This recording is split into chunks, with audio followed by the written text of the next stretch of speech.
ओम नम शिवाय। जय भोलेनाथ। भोलेनाथ की कृपा आप और आपके पूरे परिवार पर सदैव बनी रहे। दोस्तों, बहुत समय से आप लोगों के प्रश्न आ रहे हैं कि शाम की पूजा का सही समय क्या होता है। शाम को दीपक जलाना चाहिए और दीपक जलाते समय किस नियम का पालन चाहिए। यदि हम शाम को दीपक जलाते हैं तो क्या हमें स्नान करना जरूरी है, मतलब शाम की पूजा बिना स्नान किए कर सकते हैं या नहीं कर सकते हैं। और शाम को घर में कितने दीपक प्रज्वलित करने चाहिए, कहां कहां दीपक प्रज्वलित करना चाहिए, दीपक जलाने का मंत्र क्या होता है, घर की परेशानियों को दूर करने के लिए और किसी विशेष मनोकामना को पूर्ण करने के लिए दीपक किस प्रकार से प्रज्वलित करना चाहिए। तो आज की जो वीडियो है पूरी तरह से संध्या वंदन पर आधारित है। शाम के समय जो आप संध्या वंदन करते हैं, पूजा आराधना करते हैं, दीप प्रज्वलित करते हैं, वो किस प्रकार से आपको करना है, किस नियम का पालन करना है। मतलब आज की वीडियो पूरी तरह से आपके प्रश्नों पर आधारित हैं, जिनका उत्तर मैं आपको शास्त्रों के अनुसार देने का पूरा प्रयास करूंगा। तो वीडियो को पूरा अवश्य देखिए। तो सबसे पहले बात करते हैं कि संध्या दीपक प्रज्वलित करने से पहले, मतलब शाम को पूजा करने से पहले क्या स्नान करना है। देखिए, शास्त्रों के अनुसार पूजा में शुद्धता जरूरी होती है। तो जब हम सुबह पूजा करते हैं तब तो स्नान करना अत्यंत जरूरी होता है। सुबह बिना स्नान की पूजा नहीं करना चाहिए, किंतु शाम की पूजा आप हाथ पांव धोकर भी कर सकते हैं। जरूरी नहीं है आप स्नान करें। अब देखिए, आप चाहे तो वस्त्र भी बदल सकते हैं या फिर आप केवल हाथ पांव धोकर कुल्ला करके भी पूजा कर सकते हैं। आप जैसे कि आपको शाम के समय पूजा करनी है तो दिन में भी आप शुद्धता का ध्यान रखिए। जैसे कि आप जब भी टॉयलेट जाते हैं, बाथरूम जाते हैं, तब उस समय शुद्धिकरण अवश्य कीजिए, अवश्य करना चाहिए। हर बार जब आप बाथरूम जाते हैं तो यदि आप दिन भर शुद्धिकरण का ध्यान रखते हैं तो शाम के समय बिना स्नान किए भी केवल हाथ पांव मुंह धोकर भी पूजा कर सकते हैं। और चाहे तो स्नान भी कर सकते हैं। से कि गर्मियों के दिन है तो शाम के समय भी आप स्नान करके पूजा कर सकते हैं। तो बहुत सारी चीजें आप स्वयं भी अपने विवेक से निर्धारित कर सकते हैं। और अगला प्रश्न है आपका कि शाम की पूजा में दीपक के समय जलाना चाहिए। तो देखिए, शाम को जो पूजा का समय होता है वो धूली बेला का समय होता है, प्रदोष काल का समय होता है। मतलब जिस समय सूर्य अस्त हो रहे होते हैं उस हमारे घर में दीपक प्रज्वलित हो जाना चाहिए। अब जैसे कि आप लोगों के प्रश्न आते हैं कि कितने बजे दीपक जलाना चाहिए शाम को। तो देखिए, शाम को सूर्यास्त का समय हर मौसम में अलग अलग होता है। कभी जैसे कि सर्दियां चल रही होती है तो 5 बजे भी सूर्यास्त हो जाता है, 5:30 बजे तक सूर्यास्त हो जाता है। और अभी जैसे ही गर्मियों का मौसम है तो 6:30 बजे, 7 बजे ऐसे ही सूर्यास्त का समय होता है। कई बार 7:50 भी बस जाते हैं। गर्मियों में तो प्रत्येक मौसम में सूर्यास्त का समय अलग होता है, इसलिए एक सही समय बताना है कि इसी समय आप दीप प्रज्वलित करें। यह तो बहुत मुश्किल होगा और यह ठीक भी नहीं होगा। एक ही समय पर हर बार हम दीप प्रज्वलित नहीं कर पाएंगे, इसलिए संध्या काल का ध्यान रखिए। जब संध्या काल का समय होता है, मतलब जब सूर्यास्त हो रहा होता है, उस समय आप अपने घर में दीपक प्रज्वलित कर दीजिए। और अब बात करते हैं कि कितने दीपक आपको अपने घर में प्रज्वलित करनी चाहिए प्रति। देखिए, शास्त्रों के अनुसार संध्या काल में प्रतिदिन अपने घर के मुख्य द्वार पर एक दीपक अवश्य जलाना चाहिए। इससे क्या होता है, देखिए, शास्त्रों के अनुसार शाम के समय संध्या काल में लक्ष्मी माता और उनकी बहन दरिद्रता दोनों ही भ्रमण पर निकलती है। तो जिस घर के मुख्य द्वार पर दीपक प्रज्वलित होता है उस घर में मां लक्ष्मी प्रवेश कर जाती है, और जिस घर के मुख्य द्वार पर दीपक नहीं जल रहा होता है उस घर में दरिद्रता प्रवेश कर जाती है। तो इसलिए मां लक्ष्मी का प्रवेश आपके घर में हो, इसके लिए के मुख्य द्वार पर एक दीपक अवश्य प्रज्वलित करना चाहिए। और हां, घर के मुख्य द्वार पर जो दीप प्रज्वलित किया जाता है संध्या काल में, इसके बहुत सारे फायदे शास्त्रों में बताए गए हैं। शास्त्रों के अनुसार संध्या काल में जिस घर के मुख्य द्वार पर दीप प्रज्वलित होता है उस घर में किसी भी प्रकार की नेगेटिव ऊर्जा प्रवेश नहीं करती है।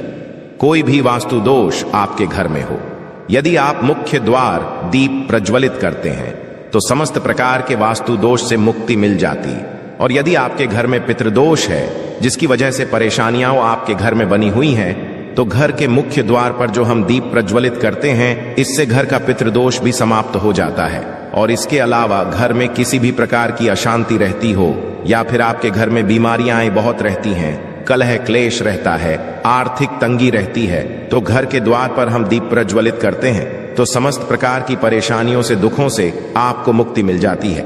इसलिए घर के मुख्य द्वार पर दीप प्रज्वलित करना अत्यंत जरूरी होता है। तो शास्त्रों के अनुसार घर के मुख्य द्वार पर एक दीपक अवश्य ही होना चाहिए। और बात करें दूसरे दीपक की, तो दूसरा दीपक आपको अपने घर की तुलसी के पास प्रज्वलित करना चाहिए। शास्त्रों के अनुसार यदि शाम के समय संध्या काल में तुलसी की जड़ के पास अंधेरा रहता है तो ऐसे घर में दरिद्रता का स्थायी बांस बन जाता है। और जिन घरों में के समय तुलसी के पास दीप प्रज्वलित किया जाता है, ऐसे घर में स्थिर लक्ष्मी का वास होता है। श्री हरि विष्णु सहित महालक्ष्मी ऐसे घरों में वास करती है। तो प्रयास करना चाहिए कि शाम के समय तुलसी के पास एक दीपक अवश्य प्रज्वलित करें। बात करें अगले दीपक की, तो शाम के समय अपने घर के ईशान कोर में, मतलब जहां पर भी आपने अपने घर का मंदिर बनाया हुआ है, उस स्थान पर घर के मंदिर में एक दीपक अवश्य प्रज्वलित कीजिए। तो 3 तक आपको प्रतिदिन अवश्य प्रज्वलित करने चाहिए। और यदि आप तीनों दीपक प्रतिदिन प्रज्वलित करते हैं तो विश्वास रखिए आपके घर की बहुत सारी परेशानियां स्वतः ही समाप्त हो जाती है। और अब बात करते हैं अगले प्रश्न के बारे में, जो आप लोगों के हमेशा प्रश्न आते हैं कि दीपक किस चीज से प्रज्वलित करना चाहिए, सरसों का तेल डाल सकते हैं या नहीं, या फिर तेल का प्रयोग करना चाहिए, या फिर शुद्ध घी का, गाय के घी का, किस चीज से हम दीपक प्रज्वलित करें। तो देखिए, शास्त्रों के अनुसार सरसों के तेल का दीपक हर जगह प्रज्वलित नहीं करना चाहिए। सरसों का तेल कड़वा तेल कहा जाता है। इस तेल को हम प्रज्वलित करते हैं शनिदेव के लिए, शनिदेव के निमित्त। यदि आप दीप दान करते हैं शनिवार के दिन तो आपको सरसों तेल का दीपक प्रज्वलित करना चाहिए। और आप चाहे तो जैसे कि पीपल का पेड़ होता है वहां पर भी सरसों के तेल का दीप प्रज्वलित कर सकते हैं, या फिर भैरव देवता होते हैं उनके लिए भी सरसों तेल का दीपक प्रज्वलित किया जाता है। इसके कहीं पर भी सरसों तेल का दीप प्रज्वलित करने की बात शास्त्रों में नहीं कही गई है। शास्त्रों के अनुसार घर में ज्योति प्रज्वलित किया जाता है या किसी भी देवता के निमित्त जो हम दीप प्रज्वलित करते हैं उसमें गाय का घी डालकर ही प्रज्वलित करना चाहिए। अब देखिए, ऐसे समय में जबकि गाय का शुद्ध घी नहीं मिल पाता है तब हमें क्या करना चाहिए। तब आपको गाय के घी के नाम पर जो भी घी मिल जाता है या फिर शुद्ध घी मिल जाता है उसका प्रयोग कर सकते हैं, या आप चाहे तो तिल के तेल का दीप प्रज्वलित कर सकते हैं। तो प्रतिदिन जो आप दीपक प्रज्वलित करते हैं अपने घर में, चाहे आप घर के मुख्य द्वार पर प्रज्वलित करें या फिर तुलसी के पास प्रज्वलित करते हैं या फिर घर के ईशान कोण में प्रज्वलित करते हैं, सभी दीपक आप तिल या शुद्ध घी से प्रज्वलित करें। और हाँ, जब आप दीपक प्रज्वलित करते हैं, जैसे कि मुख्य द्वार पर जो दीप प्रज्वलित करेंगे या फिर तुलसी के पास जो दीप प्रज्वल करते हैं या फिर घर में भी जो दीप प्रज्वलित किया जाता है, तो ध्यान रखना चाहिए एक चीज का, कभी भी दीपक को सीधे जमीन पर नहीं रखा जाता है। तो दीपक रखते समय प्रतिदिन दीपक के नीचे थोड़ा सा आप चाहें तो चावल रख सकते हैं या फिर आप चाहें तो थोड़े से पुष्प रख सकते हैं। और हाँ, यदि आप दीपक के नीचे चावल रखते हैं तो इस बात का आपको ध्यान रखना है कि अखंडित चावल होनी चाहिए, क्योंकि ऐसा माना जाता है कि यदि टूटे हुए चावलों का प्रयोग हम पूजा में करते हैं, किसी भी प्रकार से, चाहे दीपक के नीचे रख कर करते हैं या फिर अक्षत के स्वरूप में करते हैं, तो इससे घर में दरिद्रता आती है। इसलिए अखंडित चावल होने चाहिए। यदि आप दीपक के नीचे रखते हैं तो, और जैसे कि कई लोगों के प्रश्न आते हैं कि प्रतिदिन जो दीपक के नीचे हम चावल रखेंगे तो उस चावल का अगले दिन क्या करना चाहिए। तो अगले दिन वो चावल उठाकर आप पक्षियों को डाल दीजिए, पक्षी उसे खा जाते हैं। और घर में जो आप ईशान कोण में दीप प्रज्वलित करते हैं, मतलब घर के मंदिर में जो दीपक प्रज्वलित किया जाता है, उस दीपक को आप किसी पात्र में भी रख सकते हैं। जैसे कि एक छोटी सी प्लेट ले लीजिए, उसी प्लेट में दीपक रख दीजिए और उस दीपक को हम प्रज्वलित करते हैं। मतलब घर के मंदिर में जो दीपक प्रज्वलित करेंगे वो आप किसी पात्र में भी रख सकते हैं, किंतु सीधे जमीन पर आपको कोई भी दीपक नहीं रखना है। इस बात का ध्यान रखिए। और आपका अगला प्रश्न है कि शाम की पूजा करते समय किस मंत्र का जप करना चाहिए। दीप प्रज्वलित करते समय दीप जलाने का मंत्र क्या होता है। तो देखिए, दीप जलाने का मंत्र मैं आपको बता देता हूं।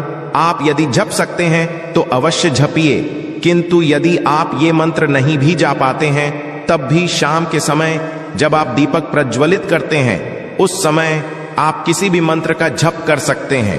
जैसे कि आप चाहे तो माता रानी के किसी मंत्र का जाप कर सकते हैं।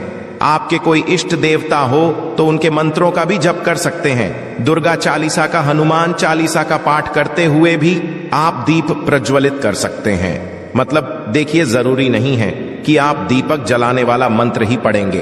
किसी भी मंत्र को पढ़कर आप दीप प्रज्वलित कर सकते हैं, संध्या वंदन कर सकते हैं। क्योंकि देखिए, शास्त्रों में कहा गया है कि मौन रहकर कभी भी पूजा नहीं करनी चाहिए। जो भी कर्म होते हैं वो मंत्रोच्चारण के साथ ही संपूर्ण किए जाते हैं, इसलिए मंत्रोच्चारण जरूरी है।